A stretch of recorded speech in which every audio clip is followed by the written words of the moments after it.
You've been digging into one of the most deceptively simple questions in politics, Calum. What really matters to the public? So what we hear all the time from the headlines of weekly polls is what topics are most important to voters. And you've actually gone about this in a slightly different way, haven't you? And you've found some interesting results. Yes, so the way that most pollsters tend to ask this question is quite a rigid sort of way. So typically respondents will be giving a list of issues that they might find the most important, and will be asked to select 3 from that list. That's a really useful way of asking the question. There's a reason that the pollsters do it that way. It's typically that you can get quite a broad sense of, per respondent, what their most important issues are, but also it's really good to benchmark against other pollsters and yourself. So for instance, say Ipsos wants to look at what YouGov has done and compare their sort of notes, they can do that. But as well, to see a trend over time, that's the sort of crucial thing with polling, is that you're try not to take things just in total isolation, compare as much as you can against either yourself or over a trend over time. So what we found was we think we could do this in a slightly different way. We went all through these sort of different methodological ways of asking the question. And what we found was that immigration is really high in salience. It tends to be topping the polls when other pollsters are asking this question, same with us. But it's very high in salience, but not important in the same way that the cost of living is important. So explain the difference between salience and importance, because salient, I think, is a word that we often use in politics. And we use them interchangeably, and maybe we shouldn't. And it's not actually something that, generally you use casually when you're going about your day-to-day life. So what does salience mean in this context? I know, I can't remember the last time I said salient in the pub or anything. So salient tends to mean front of mind. I think that's the way that we would best define it. So typically, and I'll go into some of the stuff that we might talk about the open ends as well. And that's a very useful metric. Getting people's front of mind issues that they're thinking about politically, that's the bread and butter of how people are going to vote at the end of the day. And it's particularly useful when you get to the end of an election cycle and you're campaigning. Obviously, we're not there now, but a lot of political scientists would say that, salience is the most important thing at the end. It's quite different, though, to importance. What comes front of mind to people when they're answering this question isn't necessarily what the term kitchen sink gets thrown around a little too blasé, but it's not necessarily what's most important to people will be what is front of mind to them when you ask them what's your biggest issue. Yeah, okay. And so tell us about how you said you use a different methodology to find out what is actually important to voters. Tell us how you did it. Give us a bit of an inside view of how you actually go about asking voters these questions. Behind the scenes of polling. It's not very glamorous behind the scenes. It's a lot of working away at computers. A lot of spreadsheets. So the first thing we did was we wanted to look. We started with that question, as I say, on the top 3, and we wanted to just change very small things about it to begin with. The first thing is that one of the most interesting things you find is that tiny little wording changes can make a huge, huge difference. So the killer one for me always in this is just as a small wording change is that a lot of, for instance, YouGov, when they ask this question, they'll find that maybe immigration is the top, cost of living is the top, and then health or something just below that. Opinium, a different research company, they will have health/NHS, and that will come right at the top just by that effect of having the NHS. Including the letters NHS changes where people think about it. Interesting. Yeah. Wow. So you can see already that there's a massive amount of difference just in small things. Would there be a similar difference between, say, the economy and cost of living? Well, that's what we did next. Yeah. So we then ran a test on our own, doing what's called an RCT. So that's a randomized control test. I think you've actually had Steve Akehurst on previously, who described it much better than I could. But the link is in the show notes. But it's essentially breaking up your sample and asking them slightly different things. So we split it in half. We asked one list that had the cost of living as a separate item and one that didn't. And the key thing that we found was that immigration was statistically significantly drawn down when you added the cost of living. So that there's some fluctuation. It wasn't drawn down by much. It's only a few percentage points, about 6% points. But it's drawn down enough that you can see that there's a bit of a difference when you include the cost of living. As a benchmark against that, Health, which we asked the same in both versions of this, didn't change at all. Right. So it would indicate that there's some sort of fluctuation when you include the cost of living. There's some sort of fluctuation that has a knock-on effect on immigration, and it would make you sort of think maybe that immigration is important in a different way to those quite economic day-to-day topics. Yeah. And then you asked the open-ended question, what is the most important issue to you and why, which is basically allowing the respondents to type into a box what the most important issue is to them. Yeah. And what did you find when you did that? So we found that immigration topped that, which you would expect, as I say, from a salient point of view. It is very much front of mind. And that's when we asked most important issues you think facing the country. Below that was the cost of living, a little while below it. Immigration, I think, was about half the sample said that. So quite a lot. It's not, and this is the thing, this research isn't to say that immigration isn't salient and important in its own way. It is. But the comparison is that we asked day-to-day importance, and the cost of living was runaway the most important, and only about 10% said immigration. And these are people that, to be honest, people who take polls tend to have very set views when they're going into a poll and what they're going to say. And for only 10% of people to say immigration, it's quite a small amount. Mind you, it was about 25% of Reform voters said that on their day-to-day. So the difference between the question was, what's the most important issue facing the country? And half people said immigration. And then what's the most important issue in your day-to-day life? Yes. Right, that's really interesting, isn't it? Because and it also suggests people's priorities are slightly different than we're often sort of told about. And quite divided. And it answers a question that we've talked about on this podcast before, which is, why is immigration a topic, an issue that comes top of the voter priority list when outside particular constituencies, say in Kent, where they have, or places where they have asylum hotels, it's not impacting people's day-to-day life? And what you're saying is that there is a difference in how people respond to polls, but that difference doesn't get captured in the way we report those polls quite often. We just go, oh, immigration came top. Yes, exactly. Yeah. And there's reasons for that. I mean, immigration is a big focus in people's media habits. People, things like the Daily Mail, sort of the slightly to the right newspapers are still immensely popular, and people are reading those to get their sense of what is happening in the country. Social media, in particular, there's a lot of focus on that, particularly in Facebook groups and things. There's a lot of immigration-focused discussions. But that does mean that you can get a slightly divided sense between what's happening in the country and what's happening outside or inside your own home. And you also found that what people mean when they put immigration top as a high priority issue can differ.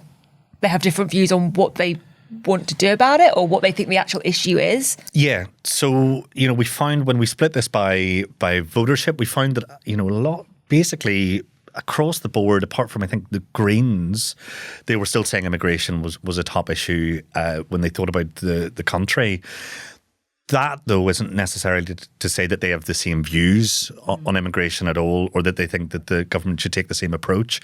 It's clearly important to them, but there's something there that would tell you, it's important in very different ways, or salient in very different ways.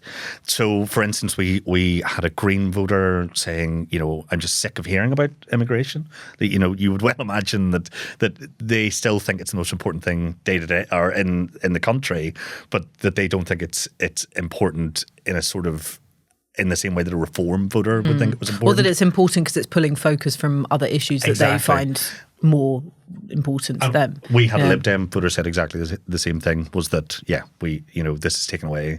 It's important, but it's taken away focus from other policy areas I actually find more important in my day-to-day. Can I ask something about just your open-ended write-in, your answer? We're talking about immigration because that's the topic of the week and because that's what your report was on. But was there anything else that came up when you allowed respondents to just list whatever they wanted that doesn't normally get captured in the drop-down list? Yeah, so the one that we saw was that public services tended to get grouped a lot together. Mm-hmm. So typically when you're asking it in a list form, you're asking NHS, policing, maybe education, something like that. Actually, when you bring them all together, people are talking about those things in quite a grouped way. They're saying, you know, the NHS is important, my schools are important, and my local policing is important. So that would be sort of the main one. Apart from that, you know, it tends to follow that similar sort of pattern, actually. But where we see the real differences are in the other experiments that we did, which were a pairwise and a max-diff. Yes, trade-offs. Trade-offs. Yeah. Tell us about the trade-offs. So the first trade-off section that we did was, as I say, is a pairwise. So we would, a couple of times for each respondent, 2 or 3 times, show them 2 topics and say which is the most important. When we do that, immigration falls right down. So relatively, as a relative score, the cost of living really goes far and away, is the most important in that particular methodology. And what that tells you is that actually when people have to make trade-offs, when they have to prioritise, maybe they'll say that the cost of living is most important. The other one that we did, which I think is possibly the more interesting of the two, is a max-diff. So, pardon me if this is all sort of slightly jargony. No, I love it. But a max-diff is... Does that stand for maximum difference? I wish I knew. I'd hope so. But what it means is that you choose your most important and your least important out of a list of 4. You get shown basically all of the 16 we did in the big list, and then you can get a comparison overall on what people's most and least important issues are. And in that, cost of living was by far the most important. Almost nobody said it was their least important issue. For immigration, we had about 40% of the sample, 40% relatively of the sample when you did the calculations, saying it was their most important issue, but then about a quarter saying it was their least important issue. So that's what we mean about salience. It's really front of mind for people, and it's something that they want to say, this is my most important issue, this is my least important issue. It had one of the highest combined scores when you put most and least important together, but it's quite polarised. Yeah. And what are the lessons that politicians can learn from this polling? Because it looks like you've got sort of under the surface of what people actually care about and how they rank their priorities. And it's a slightly different story from what I think we hear day to day, which is, you know, immigration is the most important thing to voters, and therefore it needs to be the thing that we sort out first and that we're always talking about.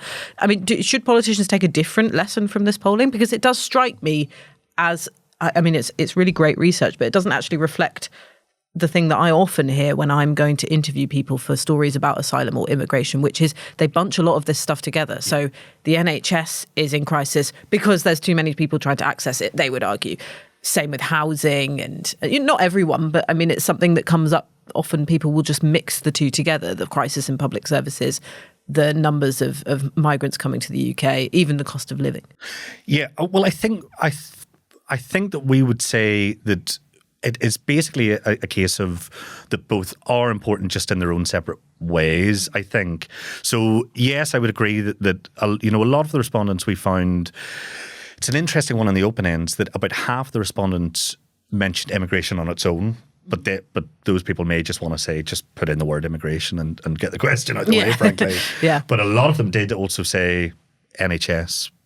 Public services was quite a big one there. Cost of living too, and they would lump those in together. Yeah, we think that it's just that they're both important and both worthy of discussion, and people want both policy to be directed towards both of those things, but that the way that they're being treated in people's minds are actually perhaps slightly different as 2 separate issues. right. Okay, that's really interesting. And all of this has just been about what do people think is the most important or salient issue. When it comes to asking what they want to do about it, or if they understand the trade-offs involved, and when you get into sort of like the nitty-gritty of, cut visas for these people or change asylum rules to that, do we have any sense from the polling of how the public feel about some of the measures that have been suggested, either this week or 6 months ago, or by the Conservatives? Yeah, so I'm afraid, sadly, I haven't seen any polling just on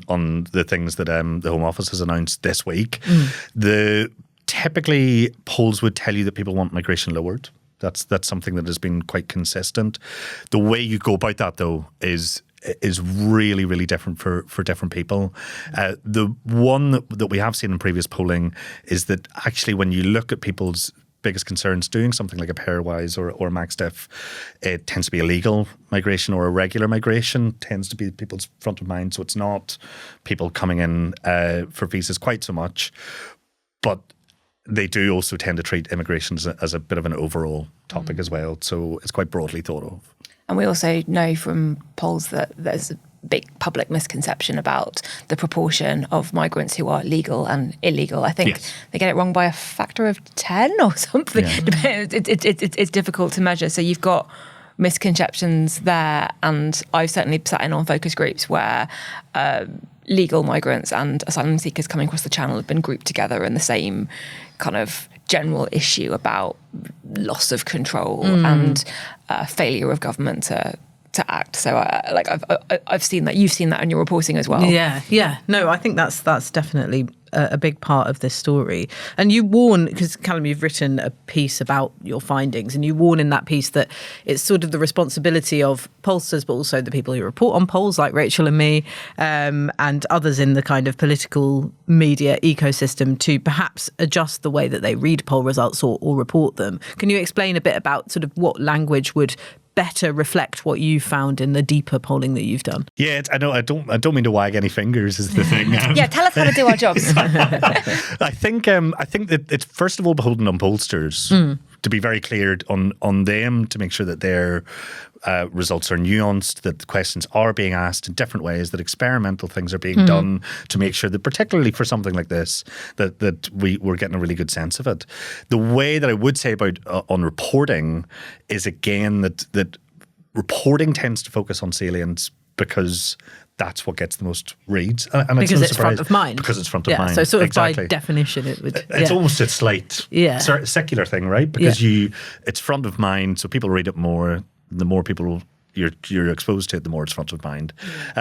So it's a tricky one. I wouldn't want to, I wouldn't want to say that there's a particular way of reporting on polling, but I think, the more that pollsters are able to give reporters really good access to really nuanced polling, I think it's good for everybody, basically. Yeah. You also use a juvenile line, the Roman poet Juvenal. I love him. The public interested in Breton circuses, which I really appreciated as a classicist. That's not relevant to the conversation. No. I just wanted to add it in. What I did want to ask is, we've gone kind of behind the scenes of this kind of polling issue, but you've been doing this for a while. So do you have any other kind of surprising insights that, because we like so much of what we do is based on polls.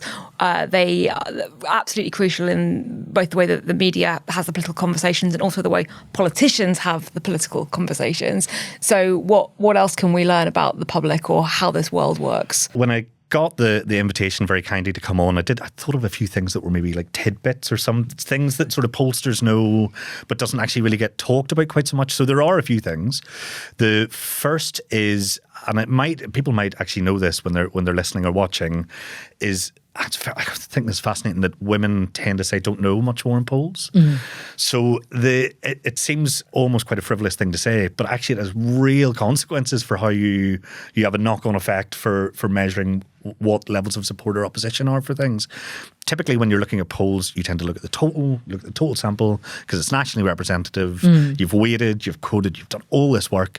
But actually, if you find that there's a massive difference in something like gender, then you're really exposing yourself if you don't pick up on that being the case. Yeah. The other thing as well that in that sort of same wheelhouse demographically is that the biggest differences we tend to find attitudinally in terms of economic views, all sorts of outlook, is not necessarily income or region or even gender.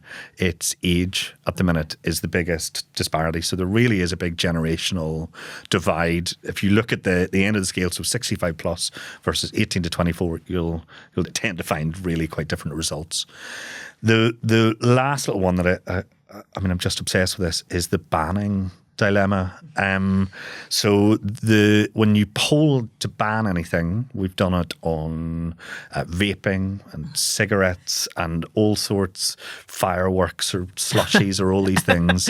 Banning is incredibly popular amongst the British public. They love Love banning things. I think some people quite cheekily call it like a slight authoritarian streak in the British public. I don't know if I'd go that far, but it certainly polls So very, you think very well. the ideal policy, if you were just concocting a policy in a lab, would be something that banned something probably in the vicinity of cruelty to animals, like maybe fireworks, upsetting dogs, and if you can get in an age factor as well, then that's just the most popular thing you can do, right? That's it.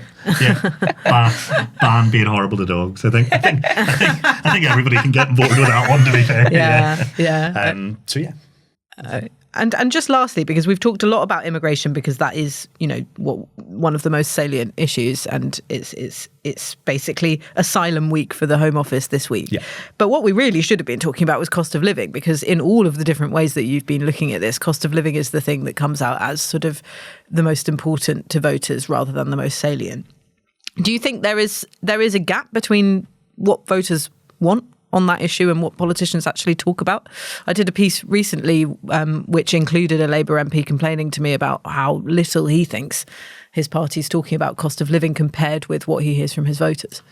I think it's quite tough because having something really salient and having something really important sort of leaves you, I think, none the wiser in what actually, how much time you should dedicate to each, if I'm perfectly honest. I don't begrudge politicians wanting to go for the most salient option to try and make sure. I mean, the big examples of salience coming down is in Australia, where they took obviously quite a hardline approach to immigration. Salience came right down. As well in Spain, the salience of immigration is very low, and they took a very different approach. Yes. So, there'd be some argument to say maybe if the salient of immigration comes right down, then you can get to the cost of living. But ultimately, it means that the cost of living, even if that salience comes down, it's still the most important thing.